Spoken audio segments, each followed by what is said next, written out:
How do you build an engine that can handle temperatures over 3,200 degrees Fahrenheit and carry a Boeing jet across the ocean?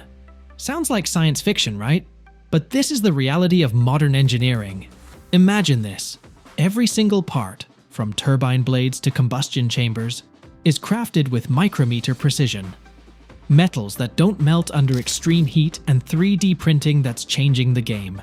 Dive into the process of creating the heart of an airplane, where every inch truly matters. This is the magic of technology. Turbofan engines that power sky giants like Boeing and Airbus planes might seem like something straight out of a sci-fi movie, but they're the pinnacle of engineering genius. So how do you take tens of thousands of parts and ingredients, almost like puzzle pieces, and turn them into these incredible machines? Ordinary metals simply won't cut it. These engines have to function in conditions where temperatures soar above 1,800 degrees Fahrenheit. That's hellishly hot, and regular steel just can't take it. Enter titanium alloys, lightweight, incredibly strong, and heat-resistant. For the hottest parts of the engine, nickel-based superalloys are used. And trust me, these are no ordinary metals. They're 21st century alchemy. Carbon fiber composites, by the way, are used in the fan blades to reduce weight while maintaining strength. This extreme heat is generated during the combustion process in the engine's combustion chamber, arguably one of the most critical components of a turbofan engine. Here's how it works. Aviation fuel, typically jet fuel, mixes with air and ignites, producing superheated gases. These gases accelerate to insane speeds and temperatures, often exceeding 1,800 degrees Fahrenheit, sometimes even reaching 2,700 degrees in modern engines. This heat is vital for achieving maximum thrust efficiency. The hotter and faster the gases, the more energy they produce to drive the turbine and propel the aircraft forward. Here lies the ultimate challenge. The engine not only needs to endure these extreme conditions, but also perform flawlessly without a single hiccup. That's why cutting-edge materials like titanium alloys and specialized composites are a must. They can withstand both extreme heat and intense mechanical stress. You know what's truly mind-blowing about making these engines? Even individual components like turbine blades are crafted with micrometer precision. For example, blades are cast in a vacuum to ensure they're free of even the tiniest cracks. Some blades are designed with a single crystal structure, meaning the metal has zero seams. But wait, there's more. 3D printing? Yup, it's used too, especially for intricate parts that traditional casting just can't handle. Turbine blades are the heart of the engine.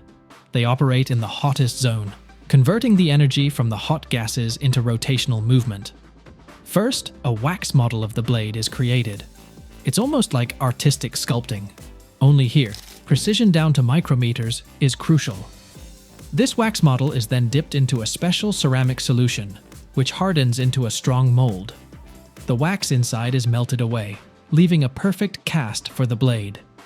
The ceramic mold is now ready for the most critical stage. Now comes the real show. Superalloys, made of nickel, chromium, and other heat-resistant metals, are melted in a special furnace to temperatures exceeding 2,000 degrees Fahrenheit. This molten metal is poured into the ceramic mold. But here's the catch. It's not just about the material, it's about how it's done. To ensure the blade can handle enormous temperatures and stresses, it's often cast as a single crystal. This means the entire piece of metal has no seams, micro cracks, or grains like regular metals do. Why is this important? In these conditions, seams or cracks are like a ticking time bomb. One small flaw, and the blade fails. Single crystals are grown through a slow cooling process. The mold filled with molten metal is gradually lowered into the cooling zone of the furnace. This process can take days, but the result? A blade that's incredibly strong and durable. Once the metal cools, the ceramic mold is broken away, and the blade undergoes meticulous polishing. A special heat-resistant coating may be applied to help it withstand extreme temperatures even longer. And yes, each blade is inspected individually. Even the slightest defect means it won't make the cut.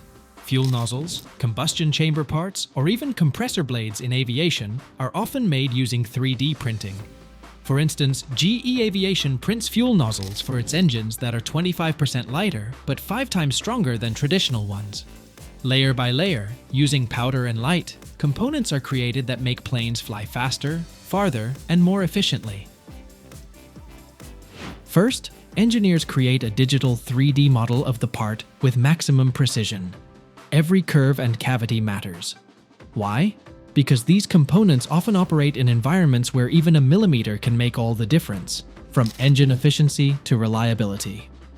This digital model becomes a map for the 3D printer, which knows exactly where and how to build the required shape, instead of a solid chunk of metal, ultra-fine powder, made from titanium, nickel, or Inconel, a super strong aluminum alloy, is used.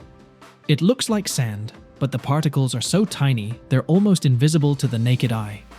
The powder is loaded into a special reservoir, becoming the building material. The printer's working principle is simple yet genius. It melts the powder using a laser or an electron beam. The laser heats the powder to a temperature where it literally fuses into a solid metal structure. Then, another layer of powder is added, and the process repeats. This method is called selective laser sintering or melting. And here's the cool part. 3D printing can create even the most complex geometric shapes. For example, components with internal cooling channels that simply can't be made using traditional casting or milling. In conventional manufacturing, you often start with a big piece of metal and carve away the excess. It's not only time-consuming, but also expensive because so much material gets wasted. 3D printing flips the script. You only create what's needed, with zero waste. But the part isn't ready yet. After printing, it undergoes heat treatment, heating, and gradually cooling to relieve internal stresses in the metal. Then comes final grinding, polishing, or machining to fine-tune precision. And of course, every part undergoes rigorous testing. Because here's the thing, if a part fails under pressure, the consequences could be catastrophic. Engine assembly takes place in a massive hangar, where every inch of space is filled with tools, engine parts, and technicians in overalls, all focused on creating something extraordinary. This is the final stage of building an aircraft engine. Here, individual components, like blades, compressors, combustion chambers, and casings, come together to form a single unit capable of lifting an airplane into the sky. It all starts with the engine casing, a giant metal cylinder that serves as the skeleton where everything else is attached. The casing is made from titanium or nickel alloys because it has to withstand insane forces. Engineers work like watchmakers. The casing is mounted on a massive rig to ensure perfect alignment. Then come the compressors, rows of blades responsible for compressing air before it enters the combustion chamber. Each blade is installed one by one, almost like decorating a giant wheel. Every single blade is manually inspected because even the tiniest defect could ruin the entire assembly. After the compressors, it's time for the turbines. These are the blades that convert gas energy into movement. They're installed with such precision that the gap between the blades and the casing is sometimes measured in micrometers. Next comes the combustion chamber, the engine's hell zone. This is where compressed air mixes with fuel and ignites. Engineers install special nozzles to ensure fuel is delivered evenly, and everything here has to be flawless. A nozzle at the wrong angle could reduce efficiency or even cause engine failure. Running through the entire engine is a central shaft, essentially the backbone. At one end of the shaft is a fan, a massive wheel at the front of the engine, and at the other end is the turbine. When the turbine spins from the force of hot gases, the shaft transfers this energy to the fan, which draws in air. Installing the shaft requires specialized robots. This part of the process demands surgical precision, as even the slightest misalignment can cause vibrations that could kill the engine. Once the engine's internal components are assembled, external systems are added. Fuel lines deliver jet fuel to the combustion chamber. The oil system ensures all moving parts are lubricated. And the electronics? The engine is packed with sensors that monitor temperature, pressure, RPMs, and much more. These systems are attached using cables, tubes, and bolts that must withstand both vibration and extreme temperatures. After assembly, the engine isn't immediately installed on a plane. First, it's mounted on a test stand that simulates real flight conditions, from takeoff to turbulence at altitudes close to 33,000 feet. This is the most spectacular stage. Running the engine at full power fills the air with a deafening roar, audible from miles away, and streams of blazing exhaust gases. The engine is pushed to its limits for hours as engineers test its strength, durability, and efficiency. Once the engine passes all tests, it's disassembled. Key components are rechecked, and then it's reassembled for final delivery. The finished engine is packed and shipped to Boeing or Airbus, where it becomes part of a new aircraft. Piece by piece, engineers craft the heart of an airplane, a marvel capable of carrying thousands of passengers across continents. Isn't this a modern masterpiece? Let us know if you'd like to see more videos like this. Imagine every tire on your car as the result of decades of innovation, research, and fine-tuned manufacturing. Goodyear, one of the giants in this industry, produces tires that are engineering marvels. But how exactly are these technological masterpieces made? Let's break it down, step by step, and get a sense of the scale of this incredible work. Goodyear was founded back in 1898 and named after Charles Goodyear, the inventor of vulcanized rubber.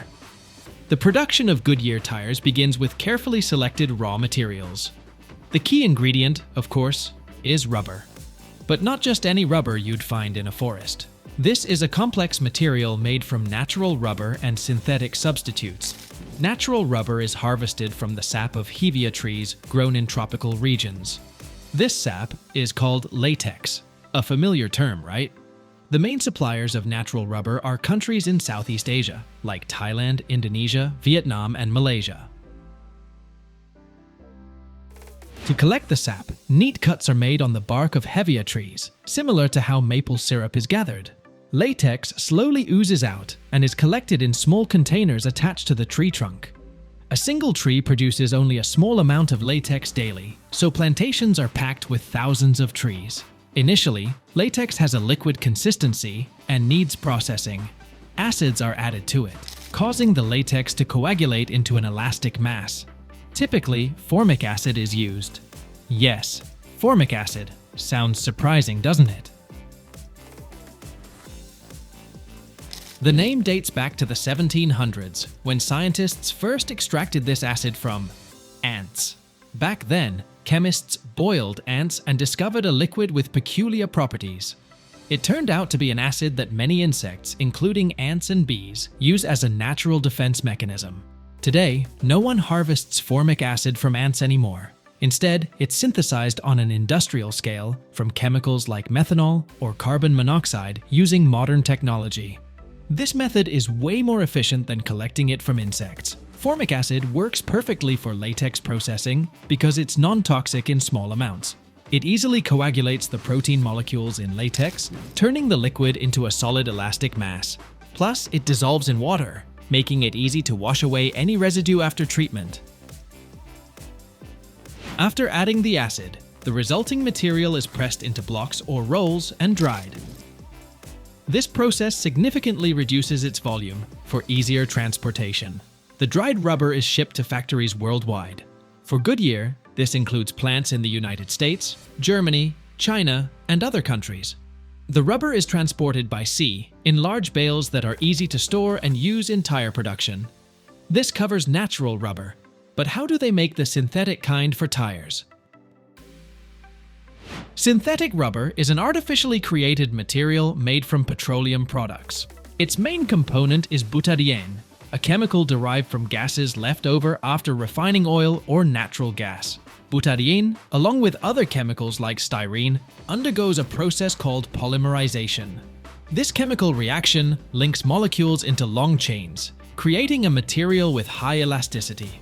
The most common types of synthetic rubber are styrene-butadiene rubber and polybutadiene rubber.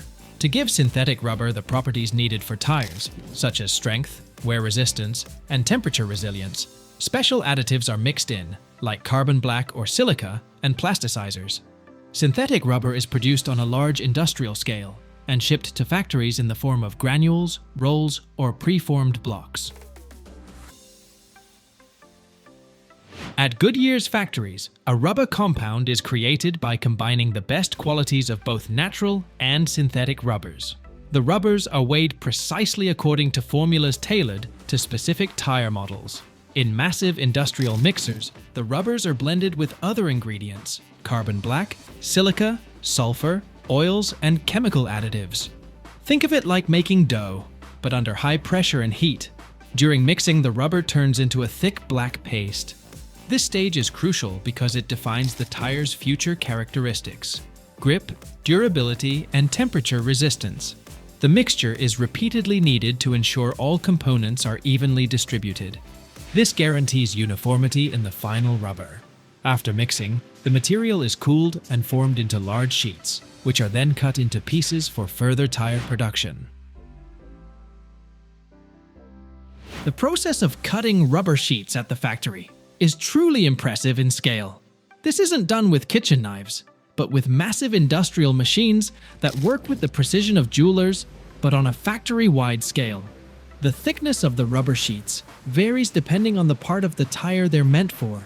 For example, the layers for the tread are thicker than those for the sidewalls. Before cutting, each roll or sheet passes through an automated inspection system. Machines check for defects like air bubbles, tears, or uneven thickness. Anything that doesn't meet standards is immediately discarded. Cutting is done using specialized high-tech machines.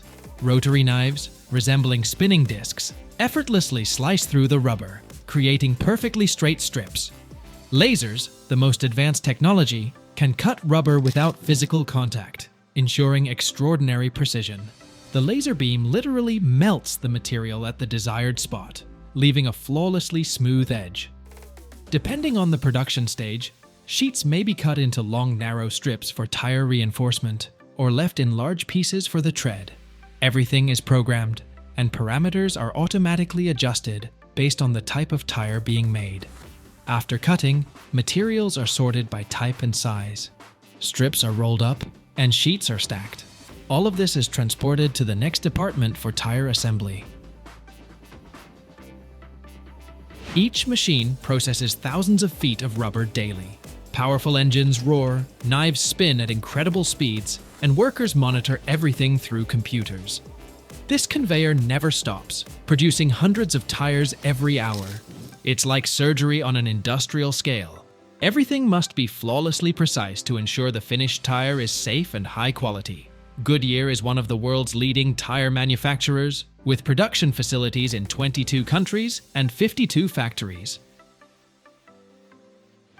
Let's circle back to another fascinating aspect of this story: the ingredients beyond rubber. Why are they added? Carbon black gives the tire strength and protection against UV rays. Silica improves road grip, especially in wet conditions. Sulfur and other chemicals help rubber retain its shape and elasticity under different conditions. As you can see, every detail matters. But that's not all. Let me tell you about the skeleton of the tire. You know it's not just rubber, right? The core consists of a multi-layered structure. The quality of this framework determines the tire's strength, durability, and ability to support the weight of the vehicle. This process involves several sequential and high-tech operations. But first, let's look at the materials. Textile cords are a must in the tire's construction. These are threads made of polyester, nylon, or even aramid, a highly durable synthetic fiber. They provide flexibility and lightness. Steel cords are also added.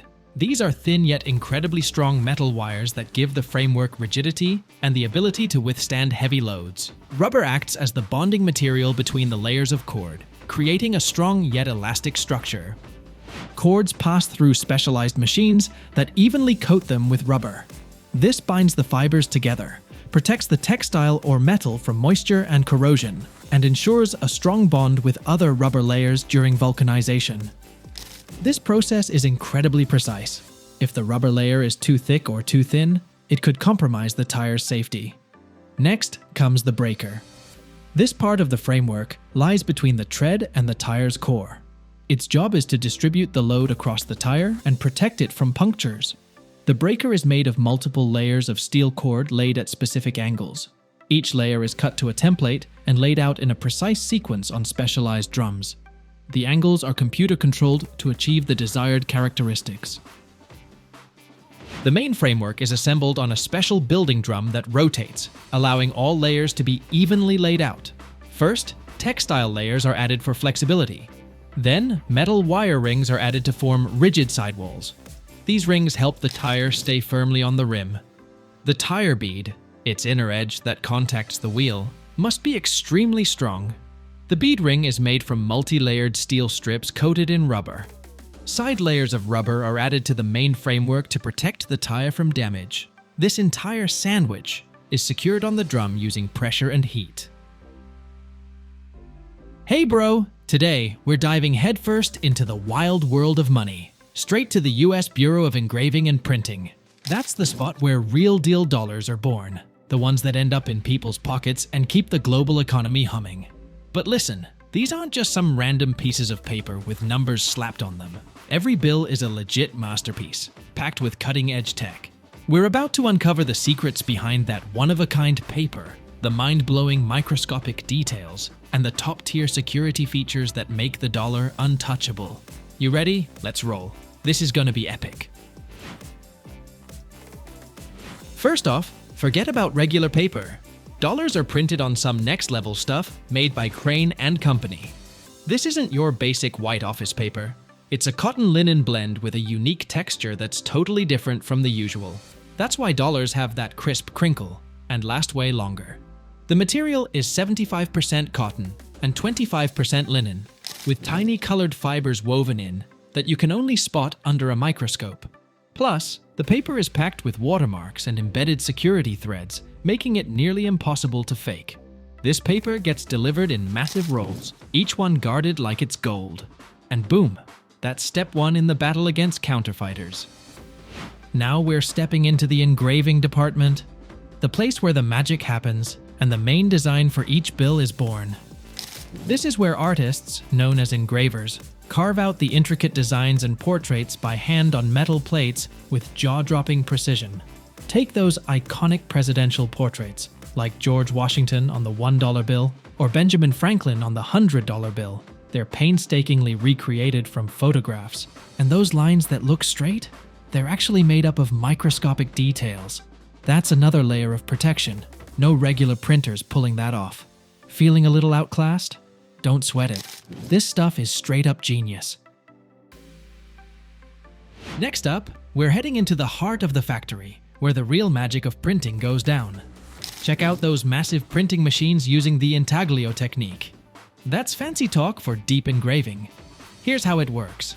The metal plates made by the engravers are coated with ink, and then the excess is wiped off, leaving the ink only in the engraved grooves.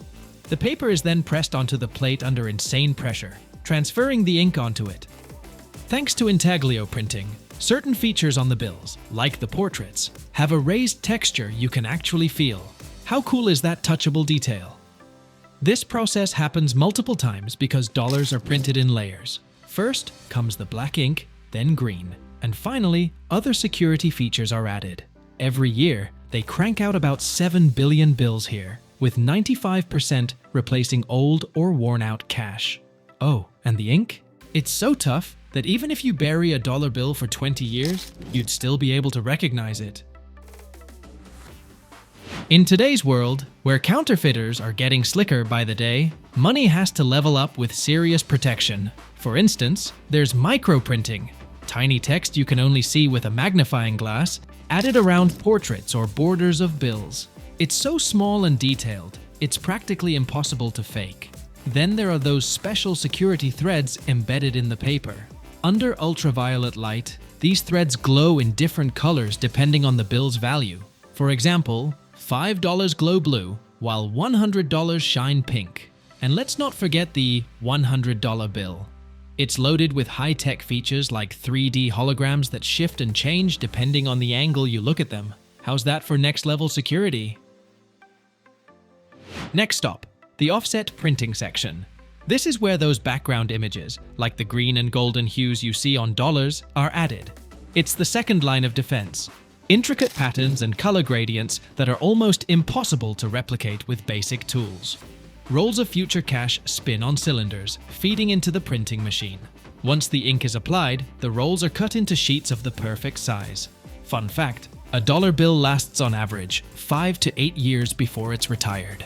On the back of the $1 bill, you've got the pyramid symbolizing strength and durability, while the all-seeing eye represents divine protection. Pretty wild, right? Let's keep this tour moving. Bro, now we're in the room where dollars get their names. This is where each bill gets its unique serial number, printed in either black or green ink. It's basically the ID code for every single banknote. The next step? Stamping the Federal Reserve seal. These seals show which of the 12 Federal Reserve banks issued the note. This whole process happens on high-speed printing machines that churn out thousands of bills per minute. And get this, the printing conditions are no joke. The machines apply 80 tons of pressure, and the wax-based ink is literally baked into the paper under high heat.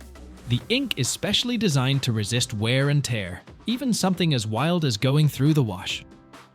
Oh, and here's a crazy stat. The total value of all cash dollars in circulation is over 2 trillion. How's that for some money talk?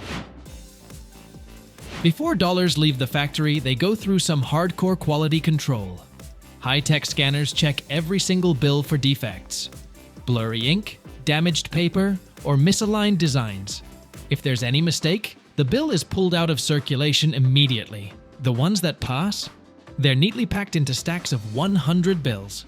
The final step is packing the money. These stacks are loaded into special containers and shipped off to Federal Reserve banks. From there, they make their way to commercial banks and eventually into people's hands. The whole transportation process is locked down tight, with heavy security. We're talking millions of dollars here after all. When a bill is declared too worn out, it gets destroyed. Don't get teary-eyed, bro. Let's check out how it happens. Worn-out banknotes are tossed into industrial shredders that chop them into tiny bits. According to the Federal Reserve, around 5 billion bills are shredded every year, mostly $1 and $5 notes, since they take the hardest beating from daily use. But shredded cash doesn't just get thrown away. The Federal Reserve is big on keeping things eco-friendly, so they find ways to repurpose the materials. Here's a funny story. One time in Texas, some clueless criminal broke into a Federal Reserve facility, thinking he'd hit the motherlode.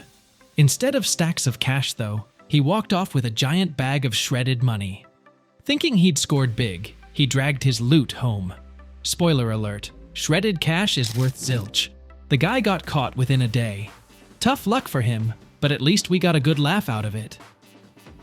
In some states, shredded bills are pressed into dense briquettes that are used as fuel for energy production. Pretty cool, right? This process replaces wood or coal, cutting down on environmental harm.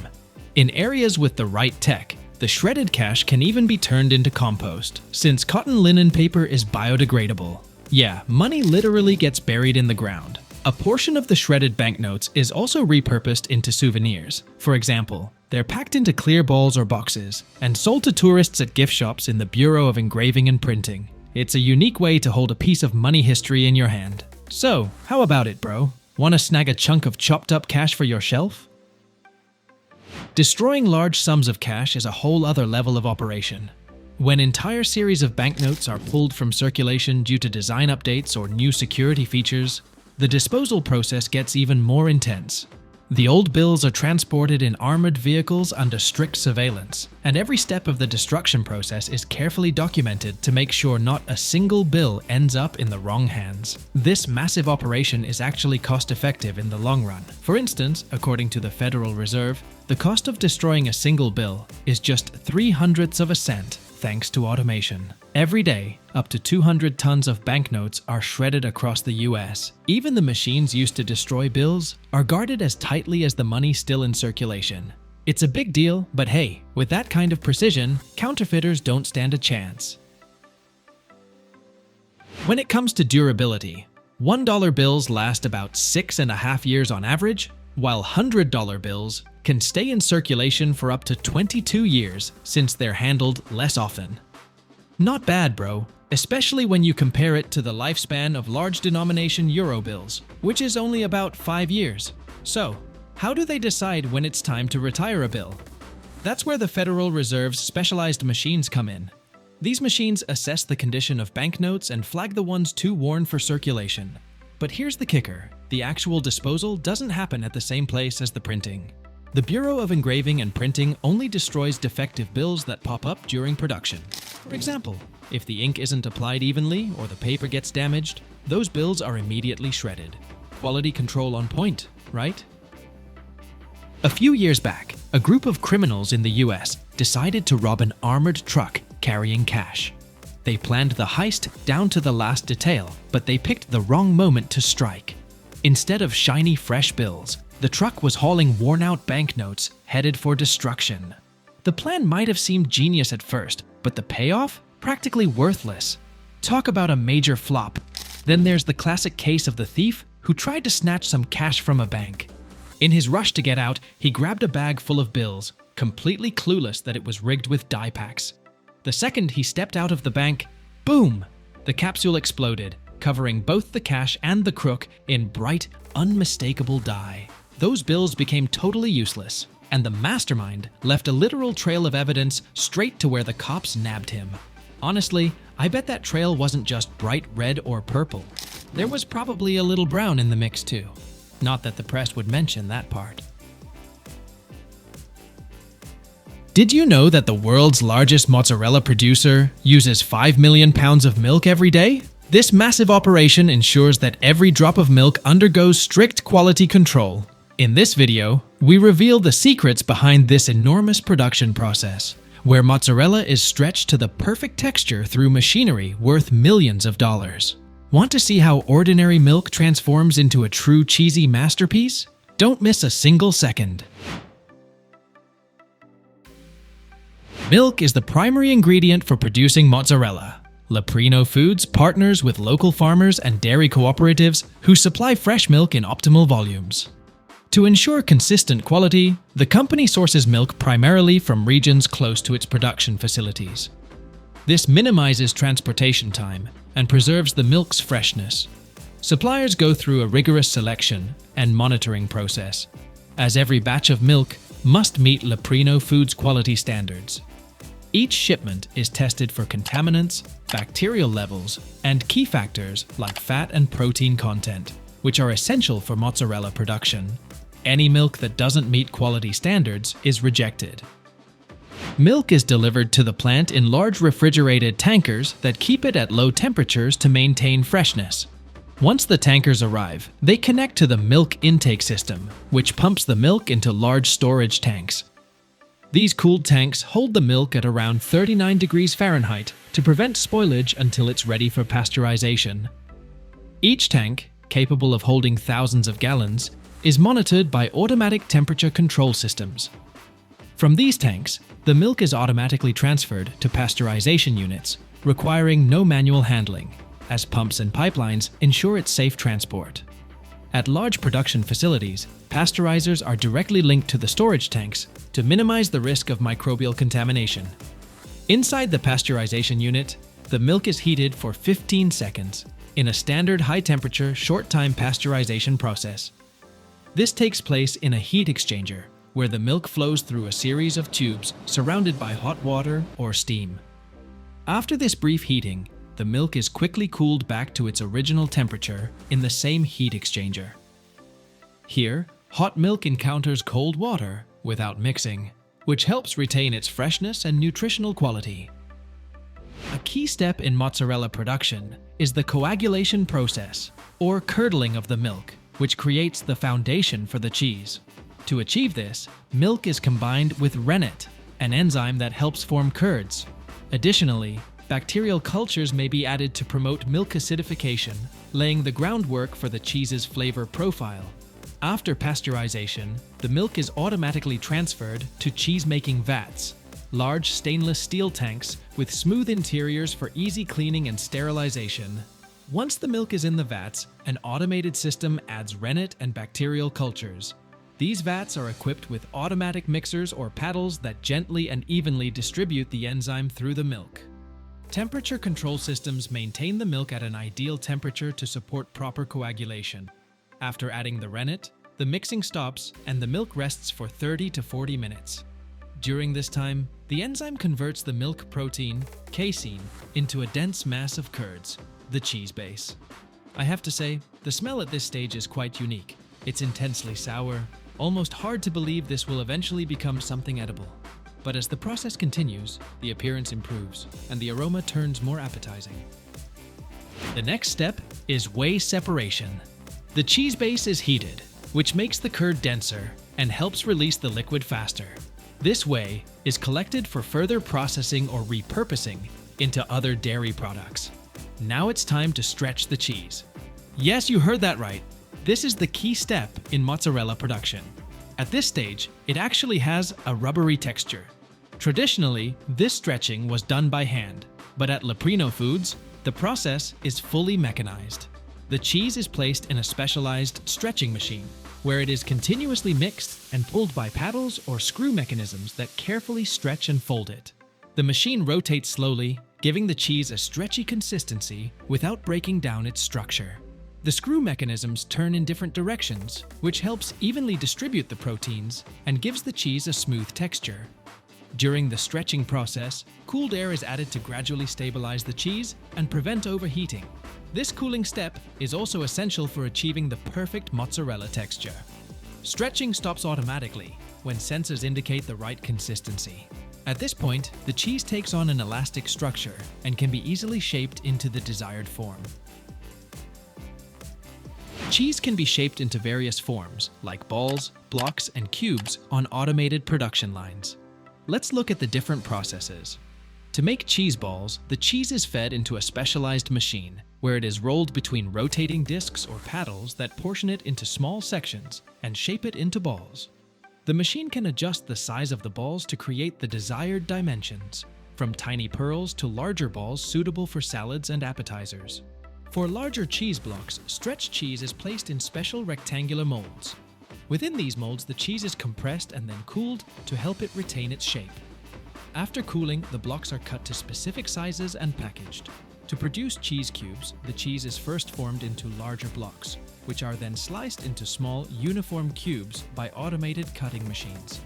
For stick or strip-shaped cheese, a large block is initially sliced into strips using specialized blades, after which the strips are packaged. These cheese sticks are convenient for snacks or appetizers.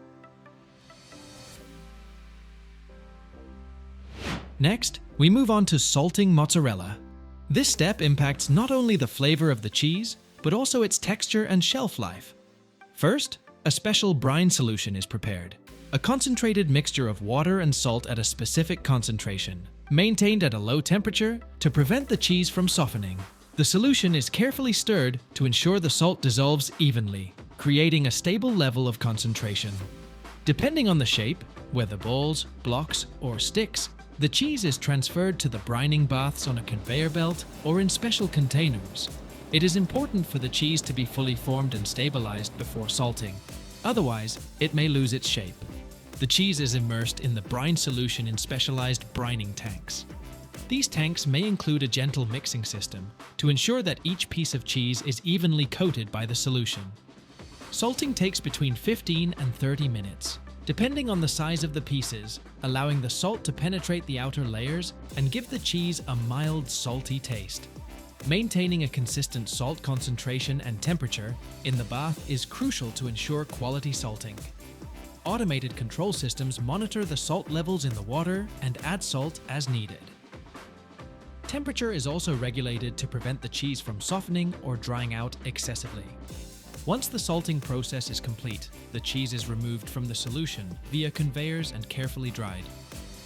This is done on special racks that allow excess brine to drain off, or with gentle airflows that softly dry the surface of the cheese. After cooling and salting, the cheese is transferred to the packaging line on a conveyor belt. These may be mozzarella balls, cubes, sticks, or blocks, each moving toward different packaging stations based on their shape. Near the line, a machine supplies the packaging materials. These could be plastic bags, containers, or vacuum-sealed pouches. The machine automatically unwinds the packaging material, prepares it for filling, and ensures each package is clean. When the cheese reaches the packaging station, A specialized dispenser automatically places the correct amount of cheese into each package. The machine measures portions with high precision to ensure that all packages have the same weight and appearance. Once the cheese is in the bag or container, the packaging machine seals it. This might be vacuum sealing, where air is removed from the package for optimal storage, or heat sealing, where the top of the package is heated and tightly welded to create an airtight seal. After sealing, the packages pass through a special printer that automatically prints labels with product information, such as the production date, expiration date, and sometimes a barcode.